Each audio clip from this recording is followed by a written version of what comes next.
The Brooklyn Nets have agreed in principle on a trade to send Mikal Bridges to the New York Knicks for Bojan Bogdanovic, 4 unprotected first-round picks, a protected first-round pick via the Bucks, an unprotected pick swap, and a second rounder. A blockbuster trade comes late to you guys on this Tuesday night. You're probably seeing this Wednesday morning very early if you're having a summer sleep schedule or you're just seeing it at some point on Wednesday. Guys, there is a lot to unload in this video. At the very end, we'll touch on what's going on with the Rockets and the possible Kevin Durant trade. If you're new here, please be sure to consider hitting that subscribe button, as even though it's the off season, I am going to stay consistent with the shorts and with the long form videos. At the end of this video, I will be touching a little bit on men's mental health, so if you care about that, you can stay tuned as well. Without further ado, let's just get right into this thing.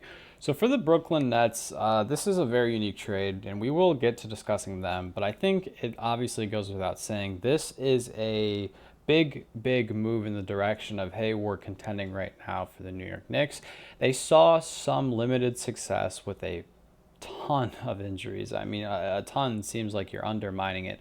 And during those times when we saw those injuries, when guys like Miles McBride were not, shooting lights out, or Dante wasn't shooting lights out, or Josh Hart was hitting his 1 or 2 threes, it was very clear when Jalen was struggling that they didn't have that second punch because, well, Julius was obviously hurt.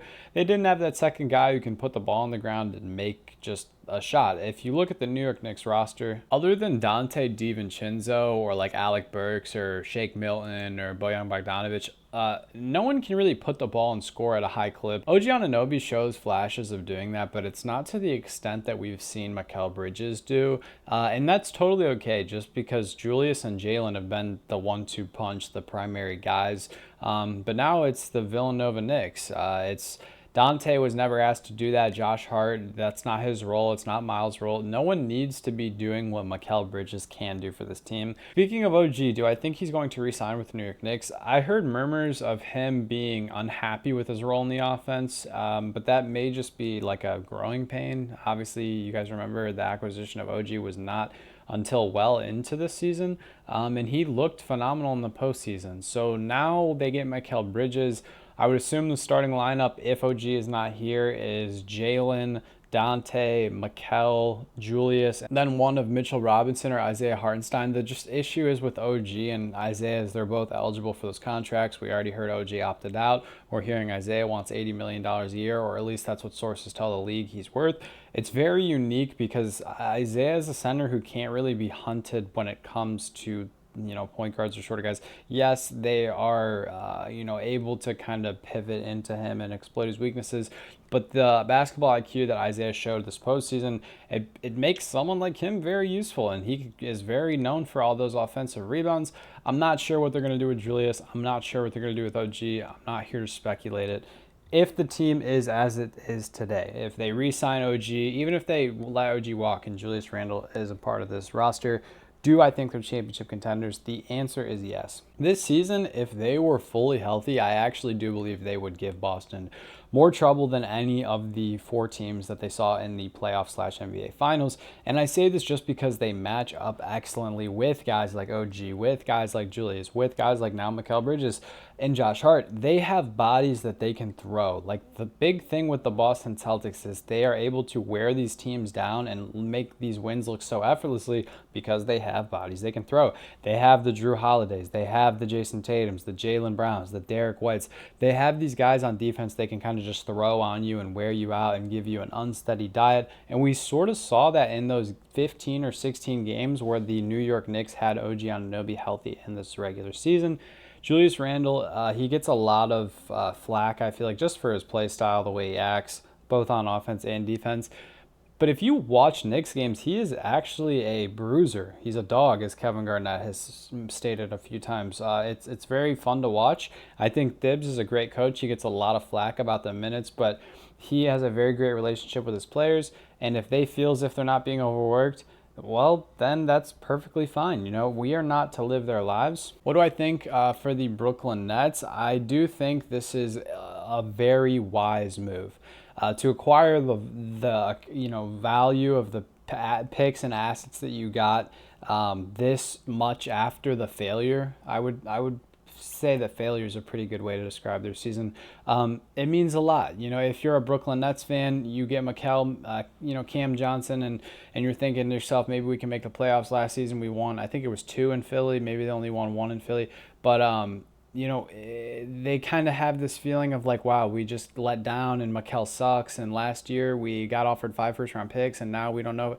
Look, you recouped pretty much all of the value, and you can focus on a proper rebuild. I hope to God Lonnie Walker's off that roster next year, because he would be great on pretty much any playoff team that needs a backcourt. Denver Nuggets, off the bench. But it's good. You know, Bojan, a savvy vet. They'll probably deal him at the trade line for another first-round pick. I'm very excited to see what happens with Brooklyn. Real quick, we will touch on this Kevin Durant to the Rockets stuff. I'm not entirely sure it's going to happen. If it does, it would be beyond unique, because it feels like Houston, I'm not going to say Houston, we have a problem. We have 1,000 problems, and not the bad kind. You know what I mean? They just have a problem of talent management. And if you throw a guy like Kevin Durant in there, it's like throwing a brick down a bowling alley. And when I say that, I mean, we have Alperen Şengün, who's just completely to the media. If you're a real one, you've known he's been about that action for a while. But if you're new to the media, Alperen Şengün has this big breakout year. Jalen Green, 20-point per game scorer. Steven Adams is going to be healthy next year. You just signed Fred VanVleet to a big contract. You have Dylan Brooks, who also plays that small forward that you kind of paid a lot for to get from Memphis. Cam Whitmore, 20th pick last year. No idea what he's going to be. Jabari Smith, my apologies. Amon Thompson. These are guys that are very young. Tari Eason, still another guy that's very young. And then obviously you have vets. Reggie Bullock, I mentioned earlier. Steven Adams, Jeff Green. Jacques Landale is not a vet, but he could be something in this league. I'm not sure if it's worth pulling the pin on just yet. You have your guy at head coach, or at least you believe you do. And if you get Kevin in there, it could be a learning experience. It's definitely some move that like instantly will make you make the playoffs. But what does it mean outside of that? That's something you got to just figure out. What do you guys think, though? What do you make of this trade? What do you make of this video? If you made it this far, I appreciate your support as always. Real quick, I just want to say it's been a very stressful week for my kin and I. And in these times as men, sometimes you feel like you have no one to turn to. And then the same thing goes for women. If you're a woman watching this video, shout out to you. I appreciate you even listening to me. But this week, I'm not going to bore you guys with detail, but my little cousin had to have a life-changing surgery. My grandfather, very sick, stage 4 bone cancer. I got a lot of other stuff going on, and it's hard to like feel yourself sometimes. It's hard to feel like you can share that with people, and I just want to be the first to tell you that you will be heard if you open your mouth. But we can't help you, and we can't love you, and we can't support you, and we can't pray for you unless you try to let us. You know what I mean? It's hard to let people in. It's scary, especially if you got trust issues.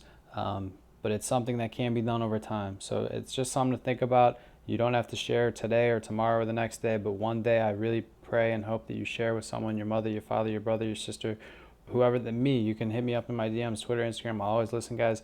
If you made it this far, I appreciate your support as always. Stay blessed, guys. Peace.